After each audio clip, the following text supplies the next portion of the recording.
Hello guys, இன்னைக்கு நம்ம பார்க்க போறது beginning after the end episode 3 தான். சோ வீடியோக்குள்ள போறதுக்கு முன்னாடி மறக்காம ஒரு லைக்க போட்டுருங்க. இதோட ஸ்டார்டிங்லயே ஒரு பொண்ணோட வாய்ஸ் தான் கேக்குது. நான் வந்து ஒரு விஷயத்தை கண்டுபிடிச்சிருக்கேன், அது ரொம்ப பிரிட்டியா இருக்கு, ஆனா இதே மாதிரி போச்சுன்னா ஏதாச்சும் தப்பா நடக்கும் வாய்ப்பு இருக்கு. இந்த மாதிரி வாய்ஸ் கேக்குது. நம்ம ஆத்தர் முன்னாடி ஏதோ ஒரு மிருகம் மாதிரி ஒரு விஷயமும் நிக்குது. நம்ம ஆத்தருக்கும் அவன் எங்க இருக்கான், எதுக்கு அவன் இங்க இருக்கான் எதுவுமே தெரியல. அப்படியே அவன் தாக்க போனாலும் அது வந்து அப்படியே தள்ளி விட்டது. அப்புறம் தான் அந்த மிருகமே ஒரு விஷயத்த சொல்லுது, நான் ஒன்னும் உன்னோட எனிமி இல்ல, நான் உன்னோட பக்கம் தான். இதை கேக்குற ஆத்தருக்கு அங்க எதுவுமே புரியல.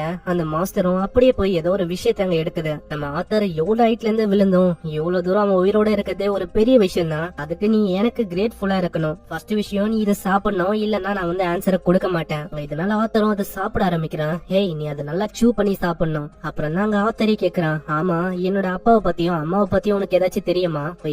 இப்ப என்ன பண்ண இருக்காங்க அந்த விஷயம் தெரியுமா? என்னால இந்த இடத்தை விட்டு வெளியில போக முடியாது, இருந்தாலும் சில பல விஷயத்த என்னால இங்க இருந்தே பார்க்க முடியும். அப்படியே ஒரு சர்க்கிள் வழியா பார்த்து சொல்லுது, உன்னோட அப்பாவும் அம்மாவும் இப்போ சேஃபா இருக்காங்க. இது கேட்டக்கு அப்புறம் தான் அவனுக்கு அவ்வளவு நிம்மதியா இருக்கு. அப்படியே கண்ணீர் விட்டு அழுவ ஆரம்பிக்கிறான். ரொம்ப நன்றி, உன்னோட பேர் வந்து என்னது, செல்வியானதோ சொல்லுது. அங்க தேங்க்ஸ் நம்ம சொல்றான். இதுக்கப்புறம் ஸ்டார்டிங்ல ஒரு பொண்ணோட வாய்ஸ் நம்ம கேட்டிருப்போம்ல, அது வந்து அங்க பேசுது. இப்போ இதுக்கு மேல நம்ம என்ன பண்றது, இதுக்கு மேலேயே நம்ம விஷயங்களை மறைக்க வேணாம். இதனாலதான் அங்க ஆன்சரை நம்ம ஆத்தருக்கு அவங்க கொடுத்திருக்காங்க. அங்க ஆத்தர் இருக்கிற இடமும் ஃபாரஸ்ட தாண்டி ரொம்ப தள்ளி இருக்கு. வெளியில ரொம்ப ஆபத்தான விஷயங்களும் இருக்கு, வைல்ட் அனிமல்ஸ், கெட்ட ஆளுங்க. இருந்தாலும் செல்வியா வந்து எனக்காக நிறைய விஷயங்களை ப்ரிப்பேர் பண்ணிருக்கான். நான் வந்து சேஃபா இங்க இருந்து போறதுக்காக. இப்போ அதுக்காக டைமென்ஷன் அவ திறக்கணும். டைமென்ஷன் ரிஃப்ட திறக்கிறதுக்கு சில பல ப்ரிப்பரேஷனையும் அங்க பண்ணணும். இதே மாதிரி அங்க அவன் ட்ரைனிங் எல்லாம் எடுக்கிறான். அங்க இவனோட பாடி குணமாயிதான் அத செல்வியா பாக்குறான். ஆத்தரும் மனசுல யோசிக்கிறான், செல்வியா வந்து சில பல விஷயத்த என்கிட்ட இன்னமும் சொல்லல. அவ என்னதான் எவ்வளவு பயங்கரமா இருந்தாலும் நானே ஸ்டார்டிங்ல ரொம்ப பயந்து போனேன். நான் அதுக்கப்புறம் தான் எனக்கு தெரிய வந்தது, இந்த மாதிரி இவ பயங்கரமானவளா இருந்தாலும் அவளுக்குள்ள ஒரு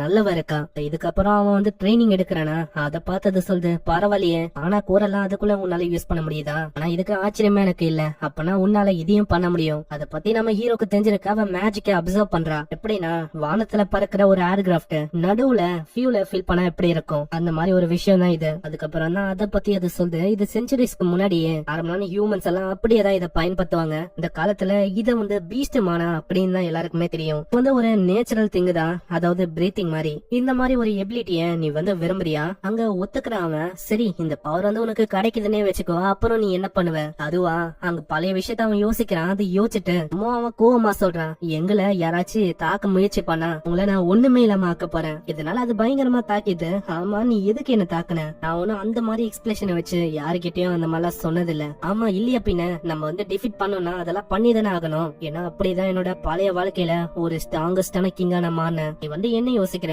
எல்லாரையுமே கொண்டு உன்னோட தாட்ஸ ஃபில் பண்ணலாம்னு யோசிக்கிறியா? அது வந்து ஃபன்னா இருக்கும் நீ யோசிக்கிற. ஆனா நான் உண்மையிலேயே இன்னமும் ஹார்டா ஹிட் பண்ணிருக்கணும்னு நினைக்கிறேன். ஆத்தர், அது என்ன உனக்கு வலிக்குதா? இல்ல வலிக்கல, என் கைய பாத்தியா, இதே கைதான். இதால உன்னோட உடம்ப அப்படியே கிழிக்க முடியும், அதே டைம்ல சாஃப்டாவும் தொட முடியும். வந்து எப்படி ஆசைப்படுற சாஃப்டானது இப்ப புரியுதா? இந்த மாதிரி கோவம், இந்த வயலன்ஸ் இதெல்லாம் டக்கு டக்குன்னு அங்க வந்து எரியும். இதனாலதான் வயலன்ஸ் அப்பேரே ஆகுது. அங்க இப்பதான் அது விஷயங்களையே சொல்லுது. அதாவது நம்ம ஹீரோவா அது காப்பாத்தி இருக்கல, நீ வந்து தப்பான பாதைக்கு போக கூடாதுன்னு அது ஆசைப்படுது. நம்ம செல்வியாவை பத்தி நம்ம ஹீரோக்கு நல்லாவே தெரியுது. அந்த மாஸ்டர் நம்ம ஹீரோவை பத்தி நிறையவே புரிஞ்சு வச்சிருக்கு. சரி, இப்போ நீ சொல்லு, நீ வந்து ஸ்ட்ராங் ஆயிட்ட, இந்த மாதிரி டைம்ல நீ என்ன பண்ணுவ? நான் வந்து எல்லாரையுமே ப்ரொடெக்ட் பண்ண போறேன். நல்ல விஷயம். இந்த சைடு இன்னொரு சவுண்டும் கேக்குது, செல்வியா நீ எங்க ஒழிஞ்சு இருந்தாலும் நான் உன்னை விட போதில்ல அப்படின்னு ஏதோ ஒரு உருவம் அங்க பறந்து போகுது. அதுக்கப்புறம் சீன் அப்படியே பாஸ்டுக்கு போகுது. நம்ம கிங்ரே அவர் வந்து ஒரு போஸ்டரை பாத்துக்கன்னு யோசிக்கிறாரு. உலகத்துல குழந்தைகளோட ரேட் வந்து கம்மியாகுது, அதே மாதிரி வார் அதுவும் அதிகரிக்குது. இத பத்தி எல்லாம் அங்க யோசிச்சுக்கினே அவர் வேற ஒரு இடத்துக்கு போறாரு. இந்த சைடு அங்க அது வந்து சொல்லி கொடுக்க ஆரம்பிக்க நம்ம ஆத்தர் அதை கத்துக்கிறான். திடீர்னு செல்வியா அப்படியே தள்ளி விட்டுறான். அங்க எதுவுமே நம்ம ஆத்தருக்கு புரியல. ஆத்தர் வெளியில வராது. அங்க நம்ம பார்த்த அந்த உருவம் அது வந்து இங்க வந்திருக்கு. வந்து ரொம்ப ஆச்சரியமாயிட்டேன், ஏன்னா நீ வந்து இந்த இடத்துல இருக்க. அதுவும் அங்க வந்து கூப்பிடுது, செல்வியா நீ வந்து வரப்போது இல்லையா? அவ வரதுக்கு தயாராவே இல்ல.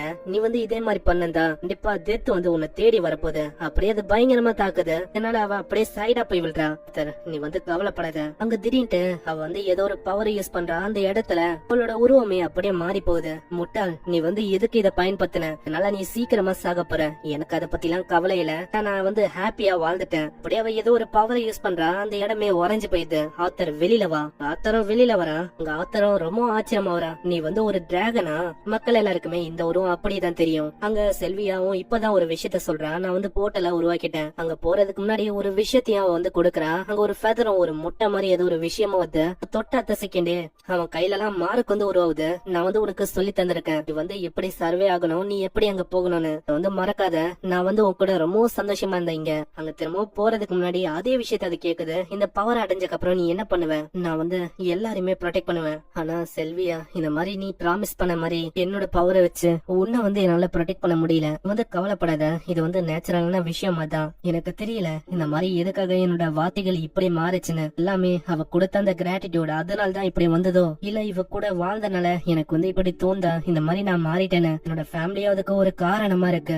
செல்வியா, எனக்கு வந்து உன்னை விட்டு போகணும்னு ஆசை இல்ல. என்னோட ஃபேமிலி மாதிரி, அதாவது நீ எனக்கு அம்மா மாதிரி, இல்லனா நீ எனக்கு கிராண்ட்மா மாதிரி. என்ன சொன்ன அந்த வார்த்தையை திரும்பவும் சொல்ல முடியுமா? கிராண்ட்மா. அது கேட்டோடனே அவளுக்கு கண்ணீரா வந்து அப்படியே அவ போக சொல்றான். அங்க அப்படியே ஹீரோ போயிடறான். ஆனா அவனுக்கு ரொம்ப ஒரு மாதிரி கவலையா இருக்கு. அங்க போகணும்னு அவனுக்கு விருப்பமே இல்ல. இருந்தாலும் போர்ட்டலுக்குள்ள போனவனே அவனால வெளியிலே அங்க வர முடியல. அப்படியே அவன் போயிடுறான். அங்க போன அத்த செகண்டே அங்க பவர்லாம் போயிது. திடீர்னு அதுக்கு பயங்கரமா அடிப்பது. என்ன செல்வியா, அதுக்குள்ள நீ எந்த போயிட்டியா? உனக்கு என்ன நல்லாவே தெரியும். அங்க திரும்பவும் வாயத்தை வந்து ஒரு பயங்கரமான அட்டாக்கப் வந்து திரும்பவும் அந்த பொண்ணோட வாய்ஸ் கேக்குது. பண்ண வேண்டிய விஷயத்த பண்ணிட்டேன், இதுக்கப்புறம் உன்கிட்டதான் எல்லா விஷயமும் இருக்கு. அதனால குட்டி ஆத்தர் உனக்கு வந்து புரியுதுல. ஆனா என்னன்னு தெரியல, எனக்கு ரொம்ப சோகமா இருக்கு. எனக்கும் புரியுது உன்னோட வார்த்தைகள் எல்லாமே சோகத்தால முழுங்கி இருக்குன்னு. நான் அந்த வார்த்தைகளை நீ சிரிப்போட காட்டணும். இல்ல என்னால முடியாது. இல்ல ஆத்தர், உன்னால முடியும். நீ வந்து ஸ்டெப் பை ஸ்டெப் உன்னைய மாத்திக்கணும். நான் உன்னை பத்தி எனக்கு நல்லாவே தெரியும். அந்த ஸ்ட்ராங்கஸ்ட் கிங்க பத்தி எல்லாம் சொல்ல அவன் ஆடி போயிடறான். ஏன்னா இவனோட பாஸ்ட் லைஃப பத்தி எல்லாம் செல்வியாக்கு தெரிஞ்சிருக்க. நீ வந்து உன்னோட லைஃப போன வாட்டி மாதிரி கழிக்க கூடாது. அந்த ஆங்கர், அந்த ஹேட்ரட், அத வந்து நீ எப்பயுமே உனக்குள்ள வர வைக்க கூடாது. ஏன்னா இந்த லைஃப் இதுல லைட்டோட பிளெஸிங் வந்து இருக்கு கிங்கரே. நான் எதிர்பார்க்கல நம்ம செல்வியாக்கு என்ன பத்தின உண்மை, அதாவது என்னோட பாஸ்ட் லைஃப் எல்லாம் தெரிஞ்சிருக்கு. இதுக்கப்புறம் அவன் காட்டுல இருக்கான். அங்க செல்வியா நினைச்சு அவனுக்கு அழுகையாவது. இந்த இடத்துல ஏதோ ஒரு விஷயம் வர மாதிரி இருக்கு. இதுக்கப்புறம் தான் வேற லெவல்ல இருக்கும். மிஸ் பண்ணாம பாருங்க. மறக்காம நம்ம சேனலை சப்ஸ்கிரைப் பண்ணிக்கோங்க. ஏன்னா அப்பதான் இதுக்கப்புறம் வர எல்லா எபிசோடும் உங்களை தேடி வரும்.